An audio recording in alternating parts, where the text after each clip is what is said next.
जय जयकार होती है जयी भावों से, उमंग से, उत्साह से। ये जय प्रभु राम की है, ये जय मनुष्यता की है, ये जय धरा की है, आकाश की है, ये जय करुणा की है, ये जय सत्य की है, ये जय सज्जनता की है, ये जय संगठन की है, ये जय शुभ की है, ये जय परम पुरुषार्थ की है। और इस जय को करने के लिए पराजित मनोवृत्तियां नहीं चाहिए, इसके लिए जयी भाव चाहिए, उमंग चाहिए, उत्साह चाहिए। अब हाँ, ये है जय जय सिया राम। और आप देखो, जब आप जय जयकार करते हो तो आपके भीतर कुछ जय होने लगता है, आप मन पर विजय करने लगते हैं, आप इंद्रिय जयी बन जाते हैं। जैसे ही जय जयकार करोगे तैसे ही समझ में आएगा कि अब मन आपका दास हो गया और आप मन के स्वामी हो गए। इसे जयी भाव के पीछे यही तो अर्थ है। और ये प्रभु राम हैं जिनकी हम जय जयकार कर रहे हैं। पूरे भारतवर्ष की समस्त चित्तवृत्तियों के आराध्य राम, बिखरी चित्तवृत्तियों को समाहित कर लेने का सूत्र श्री राम। अलग अलग भागों में बटी हुई जातियों में, वर्ण व्यवस्थाओं में बटी हुई मनुष्यता ही नहीं, जड़ जंगम सबको धन्य करने वाले प्रभु राम आसेतु कन्याकुमारी से लेकर कश्मीर तक नहीं, अपितु सारी भूमि पृथ्वी के आधार श्री राम, वे हैं हमारे आराध्य, जिनके लिए हम यहाँ विराजमान हुए। इसलिए हनुमान जी से निवेदन है कि हनुमान जी आप भी आ जाइए, जरा हमारे चित्त में आके बैठ जाइए, क्योंकि जहाँ राम कथा होती है वहां आप विराजमान जरूर होते हैं। और हमने आपके लिए अपने हृदय का सिंहासन प्रस्तुत किया है, आप हमारे हृदय के आसन पे आके बैठे। तुलसीदास जी ने कहा कि चारों युग पर ताप तुम्हारा, तुम हर युग में हो हनुमंत लाल। तुम हमारी इस कलयुग में, घोर कली काल में त्रास त्रिषित और त्रास से भरे हुए इस चित्त को शांति देने के लिए। और सबसे सुंदर बात यह है हनुमान जी, आप आओगे तो हमें सही रूप में सेवक बनना आ जाएगा, हम दास बनने की महिमा जान जाएंगे। और कैसे राम कार्य किए बिना हमने विश्राम नहीं लेना जब तक प्रभु का कार्य नहीं हो जाता। ये आप ही हमारी प्रेरणा हो, आप ही हमारे प्रेरक हो, आप ही हमारी प्राण सत्ता हो, आप ही हमारे चित्त का संकल्प हो, और हमारे संकल्प की पूर्ति करने की सामर्थ्य भी हनुमंत लाल आप ही हो। इसीलिए आइए, आओ हनुमंत लाल आओ। बोलिए पवन सुत हनुमान की। तुलसीदास जी महाराज ने जिस दृष्टि से, जिन आंखों से देखा, हम उस हृदय से, उन भावों से श्री राम कथा का दर्शन करें। एक कुक्षी का प्रांगण है, और कदाचित कैसा नाम है कुक्षी, और कुक्षी में धारण किया जाता है। हाँ, कुक्षी यानी कोख, कुक्षी यानी क्या? आप अपने कोख में जिसको धारण करते हो, फिर आप उसका पोषण करते हो। और अब हम अपनी कुक्षी में धारण करेंगे श्री राम कथा के आग्रह को, हम अपनी कुक्षी में धारण करेंगे राम प्रेम को, हम अपनी कुक्षी में धारण करेंगे राम काज को, हम अपनी कुक्षी में धारण करेंगे त्याग और तप को, और फिर इसका लालन पालन करें, इसको जन्म देंगे। और हमारे बंधु कह रहे थे सोहनलाल जी कि ये 7 दिन आपके लिए अविस्मरणीय होंगे, आप इन 7 दिनों को भूलोगे, क्योंकि ये 7 दिन अजर हो जाएंगे, अमर हो जाएंगे, अविनाशी से जुड़कर अविनाशी हो जाएंगे। ये 7 दिन हमारी संजीवनी बूटी है, ये 7 दिन हम काम के नहीं हैं, हम श्री राम के हैं, ये हमारा निश्चय है।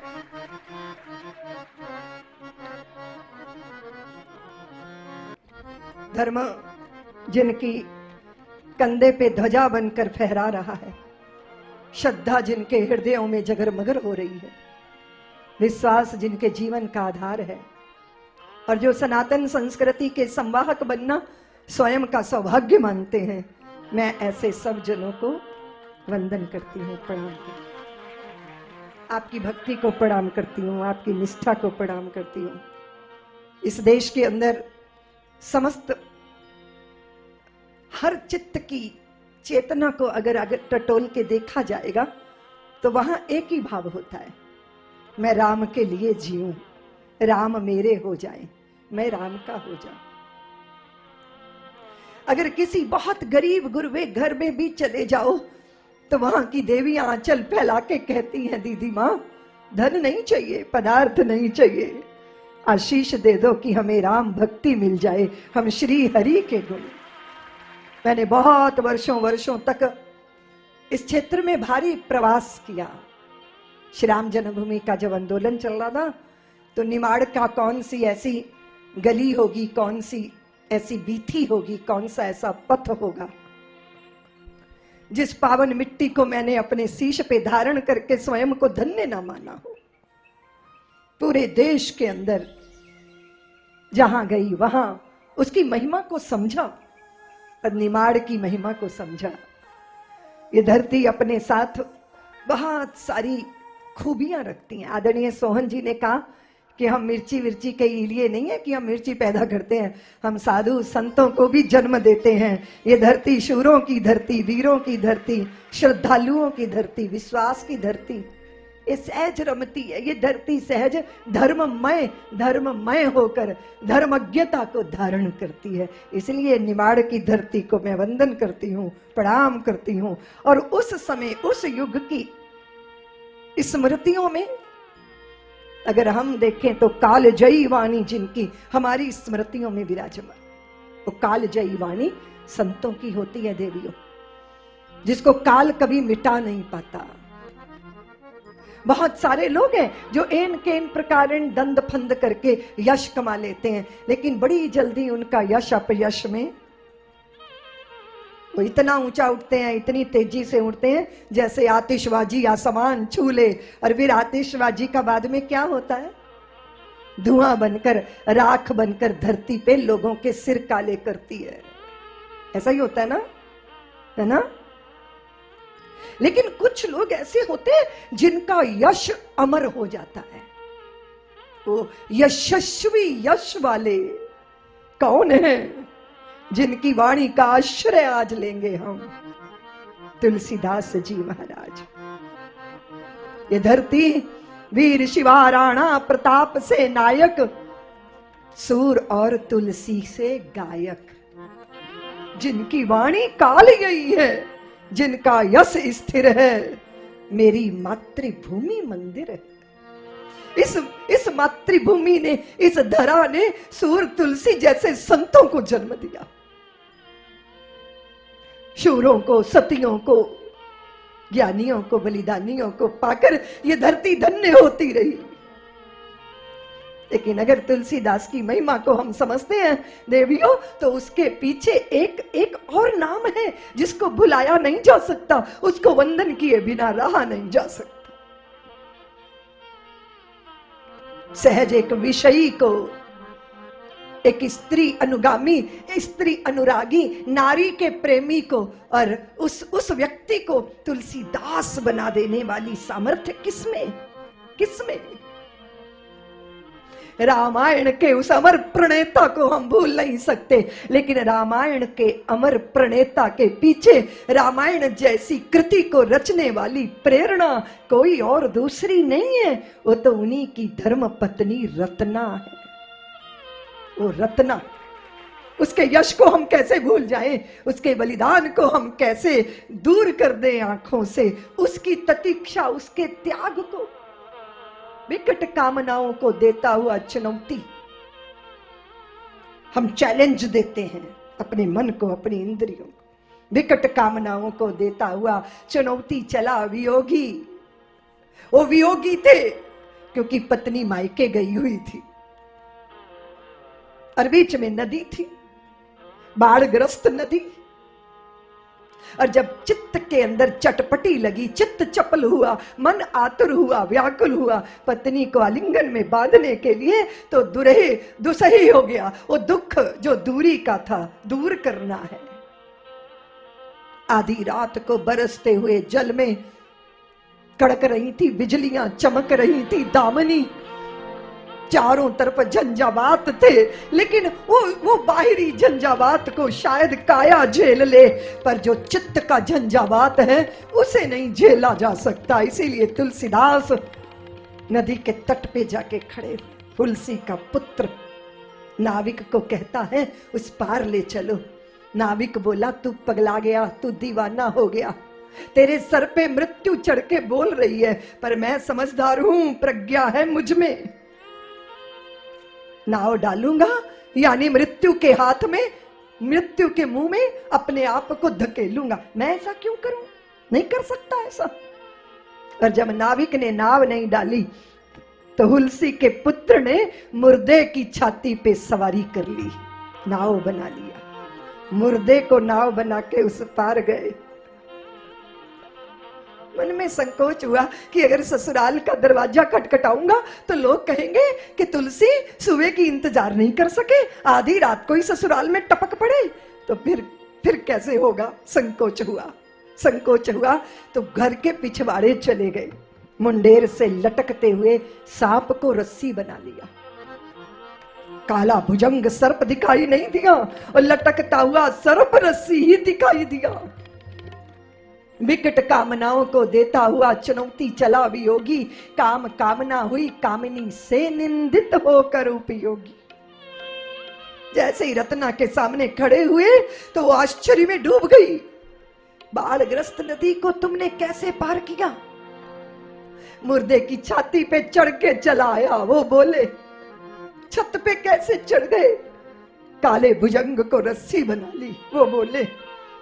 आश्चर्य से विस्फारित नेत्र रह गए, देखती रह गई, सोचने लगी, इतनी सामर्थ्य है, इतना साहस है, और कदाचित ये सामर्थ्य श्री हरि के लिए समर्पित हो जाती तो तुम भी धन्य हो जाते और मैं भी धन्य हो जाती। जैसी नियत हराम पर तैसी हरि पर होए, चले जाओ वैकुंठ को बाह न पकड़े कोई। विकट कामनाओं को देता हुआ चुनौती चला वियोगी, काम कामना हुई कामिनी से निंदित होकर उपयोगी। पा जाती संतोष वासना, अगर गले लग जाती रत्ना, तो कैसे होते हुलसी सुत तुलसी तुलसी दास। अगर बुझ जाती प्रेम पिपास, अगर रत्ना ने बाहों में बांध लिया होता तो सारी ऊर्जा अधो मार्गों से बह जाती, कहानी खत्म हो जाती। लेकिन रत्ना ने कहानी खत्म नहीं होने दी, रत्ना ने कहानी में 4 चांद लगा दिए। रत्ना ने कहा नहीं नाथ, इतनी बड़ी सामर्थ्य एक मल मूत्र की पोटली इस शरीर के लिए समर्पित नहीं होनी चाहिए। ये साहस, ये सामर्थ्य तो श्री हरि के चरणों में अर्पित होना चाहिए। आपका जीवन पुष्प मुझ जैसी स्त्री का कामी देव बनने के लिए नहीं है। ये जीवन पुष्प तो प्रभु राम के चरणों में चढ़ने लायक है। इसीलिए धन्य कर दीजिए अपने जीवन को, अपने पलों को, अपने क्षणों को। कदाचित वो रत्ना की वो बात कामना कामिनी से निंदित हो गई। विकट कामनाओं को देता हुआ चुनौती चला वियोगी, काम कामना हुई कामिनी से निंदित होकर उपयोगी। और रति बुरी नहीं होती देवियों, अगर रति काम के साथ जुड़ी तो निंदित हो जाती है, पर वही रति जब राम रति बन जाती है तो वही रति धन्य कर देती है और धन्य हो जाती है। रुचि किसमें है? रत्ना सहज स्त्री तो नहीं थी ना देवियों, हाँ? साधारण होती तो मुग्ध हो जाती, वाह मेरे लिए इतनी विपत्तियां झेल के चले आए। साधारण स्त्री तो यही सोचती है ना कि मेरे लिए माँ बाप को ठोकर मार के चलाया। कई स्त्रियां कहते हैं दीदी माँ मैं तो अपने पति को उंगलियों पे नचाती हूँ। तो मैंने कहा ये 1.5 क्विंटल के तेरी उंगली पे कैसे चढ़ जाते हैं? अरे बोले उंगली पे चढ़ने का मतलब अपने इशारों से नचाती। ये साधारण बात है कि हम किसी को इशारों पे नचाएं, बहुत साधारण बात है। लेकिन भारत की धरती ने साधारण स्त्रियों को ही तो जन्म नहीं दिया, ये धरा तो असाधारणों को जन्म देती है। अगर कहीं राम राम है तो पीछे जानकी है, और अगर कहीं हुलसी का सुत गोस्वामी तुलसीदास है तो पीछे रत्ना है। और अगर लंका के अंदर माता जानकी की तरफ बुरी नजर से नहीं देख सकते, उसके पीछे किसी का तप है, तो रावण के पीछे खड़ी मंदोदरी है। और यह दिखाई देता है हमें कि भारत के पुरुष को सत्य के पथ पर खड़ा कर देने वाली उसकी भार्या, उसकी धर्म पत्नी। इसलिए तुम धर्म पत्नी हो, तुम धर्म साधने वाली हो, तुम सहधर्मिणी हो, तुम भोगने के लिए नहीं हो, तुम धर्म साधन को प्रस्तुत करने के लिए। इसलिए भारत की देवियों को यह शब्द मिला। क्या शब्द मिला? सहधर्मिणी।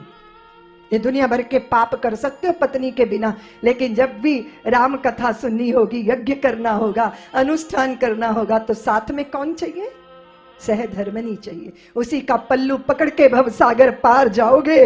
वो चाहेगी तो तुम्हारे भाग्य के खजाने में पुण्यों की पूंजी जमा हो जाएगी। वो नहीं चाहेगी तो फिर किसी काला बाजार में जाके खड़े हो जाओगे बाजारू बनकर। इसीलिए भारत की देवियां साधन कराती हैं, धर्म साधन, धर्मज्ञता, धर्म धुरंधर तुम तभी होते। इसलिए हमने उनको प्रणाम करना है जो रामचरितमानस की प्रेरक शक्ति है, वो माता रत्ना।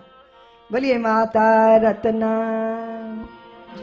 तुलसीदास महाराज की जय। वर्णानाम अर्थ संज्ञानाम रसानाम छंदसामपि मंगलानां च कर्तारो वंदे वाणी विनायको। भवानी शंकरौ वंदे श्रद्धा विश्वास रूपिणो याभ्यां विना न पश्यन्ति सिद्धा सांख्यास्तमीश्वर। वंदे बोधमयं नित्यं गुरुं शंकर रूपिणं यमाश्रितो हि वक्रोऽपि चंद्रा सर्वत्र वन्दते। सीताराम गुणग्राम पुण्यारण्य बिहारिणो वंदे विशुद्ध विज्ञानौ कवीश्वर कपीश्वर। उद्भवी स्थिति संहार कारिणीं क्लेशहारिणीं सर्वश्रेयस्करीं सीतां नतोऽहं राम वल्लभा। वर्णानामर्थ संज्ञानां रसानां छन्दसामपि मंगलानां च कर्ता वाणी वंदे वाणी। अद्भुत अद्भुत वंदना है। हमारे यहाँ तो पहले गणपति की वंदना होती है। सबसे पहले आज मैंने जिस परिवार में रुकी हूँ, मैंने कहा रतन मुझे कुछ भजन सिखाओ, सुनाओ, निमाड़ी भजन। तो उन्होंने पुकारा कि मेरे घर में गणपति पधारे हैं और हम सब धन्य हो गए। गणपति वे आए, वे बुद्धि के देव हैं, वे आए। और कदाचित हमारी बुद्धि में ज्ञान प्रादुर्भाव हो जाए लेकिन हम उसको बता ना पाए, उसके लिए किसकी प्रार्थना करते हैं हम? सरस्वती माँ की। बहुत बार लोग जान जाते हैं पर जना नहीं पाते, और जिन पर भगवती सरस्वती की कृपा होती है वो जान भी जाते हैं और सत्य को जना भी देते हैं। वंदे वाणी विनायक। वर्णों को, वर्ण के अर्थ को, शब्द को, शब्द के अर्थ को, रसों को, छंदों को और सबका मंगल करने वाली भगवती सरस्वती को हम प्रार्थना करें। और फिर गणपति की प्रार्थना, सेवा हमारी स्वीकार कीजिए। अगर पुष्प चढ़ाएंगे वो भी झूठे हैं, दूध चढ़ाएंगे वो भी झूठा है, पानी चढ़ाएंगे वो भी झूठा है, लेकिन हम क्या चढ़ाएं? आपको क्या चढ़ाएं? कदाचित वो सिद्ध जन जो अपने अंतःकरण में ईश्वर का दर्शन करते हैं, श्रद्धा और विश्वास के स्वरूप में हम देवी पार्वती और शंकर भगवान को प्रणाम करते हैं। पार्वती क्या है? श्रद्धा। और शिव क्या है? बोलो ना, विश्वास। हमारी संस्कृति विश्वास करती है। हम अप्रत्यक्ष को ही नहीं, अपरोक्ष को भी मानते हैं। दिखाई नहीं देता स्वाद, लेकिन है। वायु दिखाई नहीं देती, लेकिन है। ईश्वर दिखाई नहीं देते, लेकिन उनकी उपस्थिति के बिना जगत ठहर नहीं सकता। हम प्रत्यक्ष को तो मानते हैं, अप्रत्यक्ष को भी मानते हैं। श्रद्धा और विश्वास जब दोनों का मिलन होता है, तब जीवन धन्य होता है।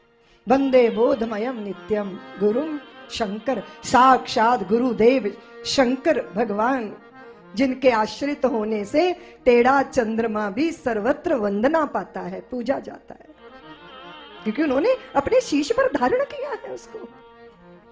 उद्भव स्थिति संहारकार, जिस पर स्थित है, जो धारण करती है और जो लय करती है, ऐसी भगवती सीता माता के चरणों में हम गर्भ भरा मस्तक झुकाओ जरा। कदाचित ये जो हम माथा टेकते हैं ना, ये कहीं ना कहीं इसके लिए कि हमारा अभिमान झुक जाए, अहंकार, जिसकी पोटली लेके हम घूमते हैं। मेरा नाम ऐसा है, मेरा धाम ऐसा है, मेरी पहचान ऐसी है। बस छोटा मोटी कुछ उपलब्धि हमारा दिमाग खराब कर देती है। तुमने उन वृक्षों को देखा देवियों, जिसमें फल आने के पहले बौर आता है? क्या बोलती है उसको? आम्र उपवन में क्या आता है? बौर। क्या बोलती हो तुम? बौर बोलती हो। उसकी कितनी सुंदर खुशबू होती है। क्यों भाइयों? बौर ही बोलते हैं निमाड़ में। लेकिन थोड़ा सा धन, थोड़ा सा यश, थोड़ा सा पद पाके आदमी भी बौरा जाता है ना। वो बौराता है और वहां बौर आता है। बार बार बौराने पर भी तनिक न तुम बौराए, और हम थोड़ा सा ही पा करके बार बार बौराए। तुम बौराए काम भी आए, सबके मन को भाए, और हम बौरा के नष्ट हो गए, किसी काम ना। लुटते और लुटाते रहते हो अनमोल खजाना, लूट रहे हम खूब जानते कौड़ी संग न जाना। काश कभी मेरा मन भी तेरे जैसा हो जाए, अहंकार के पात पात पतझड़ बनकर जड़ जाए। नव पल्लव स्निग्ध कलियों सा मेरा पौर पौर आमंत्रण भौरों को देता हो, सारे जन्मों के कर्मों का फल सुफल हो जाए। घर मेरा बौरा ना भी तेरे जैसा हो जाए, सारे जन्मों के कर्मों का फल सुफल, हम धन्य हो जाए अगर हमें भी तेरे जैसा बौराना आ जाए। सारे जन्मों के कर्मों का फल सुफल। ये कैसे होगा देवियों? जब माँ पिता के चरणों में झुकोगे, जब गुरुजनों के चरणों में झुकोगे, और जब नन्ही थोड़ी ज्ञान की अंदर किरण दिखाई दी, तो कहोगे गणपति आपकी कृपा हो गई। और कभी कदाचित मीठे बोल बोलने आ गए, जब सर झुकाओगे कि भगवती सरस्वती तेरी करुणा हो गई, तेरी कृपा हो गई। कदाचित कभी गुरु गंभीर चित्त में चिंतन पैदा हुआ, तो तुम्हें लगे वाह मेरे अंतःकरण में शंकर आकर बैठ गए, मैं धन्य हो गया, मैं कृतार्थ हो गया। कहने का अर्थ ये है कि जो मिला है वो सब ईश कृपा के बिना संभव, बोलो ना, संभव है।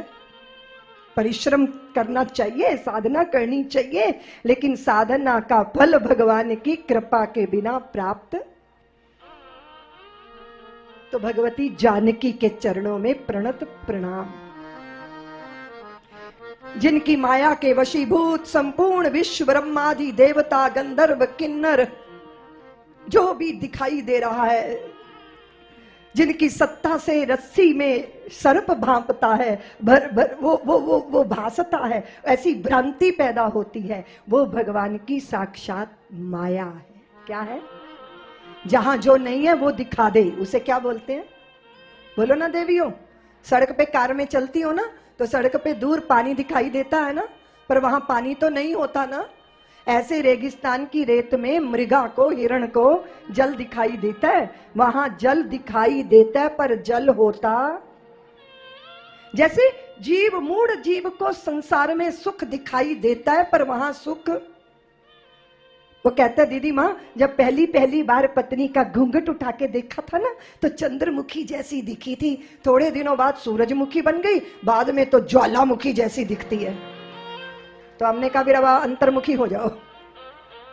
ये संसार का नियम है, जो सुख बन के निमंत्रण देता है वो दुख का रूप धारण करके खड़ा हो जाता है। ये माया है। जो जहां नहीं है उसे वहां दिखा दे, और जो जहां है उसे ना दिखाए, इसको क्या बोलते हैं? ये माया मौसी है। क्या है? और इसको जो पहचान लेता है वो फिर इसके वश में नहीं आता, फिर वो अपने वश में माया को कर लेता है। और कदाचित जो श्री हरि के चरणों में लगा रहता है उसको माया नहीं व्यापती। ये माया जो रस्सी में सर्प दिखाती है, दुख में सुख दिखाती है, दृश्य जगत प्रपंच का बोध कराती है, ये माया। किसी ने द्वार खटखटाया तो द्वार खोल दिया बहू रानी ने। तो आगे वृद्धा खड़ी थी, वो बोली बहू मैं मौसी जी हूं। उसने जाके प्रणाम कर लिया, सोचा पति देव की मौसी जी होंगी। भीतर लाई, अर्घ पाद्य दिया, चाय बनाई, पति देव आए, बोले मौसी जी आई हैं। उसने भी आके प्रणाम कर लिया। मौसी जी 1 हफ्ता, 2 हफ्ते, 4 हफ्ते, 2 महीने, सुबह सुबह डिमांड, बहू आलू के परांठे बना लो, चाय में अदरक जरूर डालना। अब 2 महीने में सेवा कर करके थक गए दोनों। तो दोनों में लड़ाई हुई पति पत्नी में कि अपनी मौसी को कहो जाए। उसने कहा किसने कहा मेरी मौसी? मैं तो सोचती थी आपकी मौसी है। वो बोले मुझसे पूछ तो लेती, मैंने कब कहा ये मेरी मौसी? मैंने सोचा ये तेरी मौसी है, तो फिर ये किसकी मौसी है? बोले इसी से जाके पूछ लेते। तो दोनों मौसी जी के सामने जाके खड़े हो गए हाथ जोड़ के, मौसी जी आप किसकी मौसी हो? बोली मैं किसी की नहीं, तभी तक रहती हूं जब तक नहीं पहचानी जाती, और जब पहचान जाती हूं तो चुपचाप सरक जाती हूं। ये है माया मौसी। क्या है?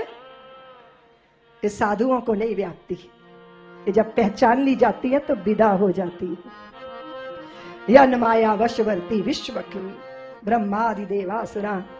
कदाचित हमने तो देखा है कि बाबा ने सबको वंदना की है, सबको नमस्कार किया है, और जिनके सुमिरन मात्र से ही सब सिद्धियां प्राप्त हो जाती हैं। बड़ा आश्चर्य हो रहा है। कहते हैं कि जब तक रामचरितमानस का लेखन चलता रहा, बाबा ने सूखे पत्ते अलोने, जिसमें लून नहीं था, नमक नहीं था, वो खाए। लेकिन लेकिन लेकिन फिर सिद्धियों का स्मरण क्यों कर रहे हैं? जो सुमिरत सिद्धि होय गणनायक करिवर बदन, करऊं अनुग्रह सोई बुद्धि राशि शुभ गुण सदन। बुद्धि राशि शुभ गुण, जिन्हें स्मरण करने से ही कार्य सिद्ध हो जाता है। और देखो देवियों और देखो भाइयों, ये बात तो निश्चित है कि किसी के लिए सिद्धि है पद पाना, किसी के लिए सिद्धि है यश पाना, किसी के लिए सिद्धि है जय जयकार करवाना। लेकिन तुलसीदास जैसे संतों की सिद्धि बस इतनी ही है कि श्री राम के चरणों की रति बनी रहे, भक्ति बनी रहे, भाव बना रहे। वो अगर गाइए गणपति, और अगर शंकर को ध्याते हैं, भगवती को ध्याते हैं, और लगता है किस किस की पूजा कर रहे हैं, किस किस की अर्चना कर रहे हैं, पर बाद में क्या कहते हैं कि तुलसीदास मांगे कर जोरे। क्या है? राम लखन जानकी मेरे चित्त में विराजे। गणपति तुम अनुकूल हो जाओ, भगवती तुम अनुकूल हो जाओ। मेरी सिद्धि यही है कि मुझे श्री राम की भक्ति मिल जाए, उनका प्यार मिल जाए, उनका स्नेह। मूक होई बाचाल पंगु चढ़ई गिरिवर गहन, जासु कृपा सो दयाल, द्रवऊ सकल कलिमल दह। नील सरोरहु श्याम, तरुण अरुण बारिज नयन, करऊं सो मयूर धाम, सदा क्षीर सागर शयन। कुंद इंदु समदेह, उमा रमन करुणा अयन, जाहि दीन पर नेह, कृपा मर्दन मय।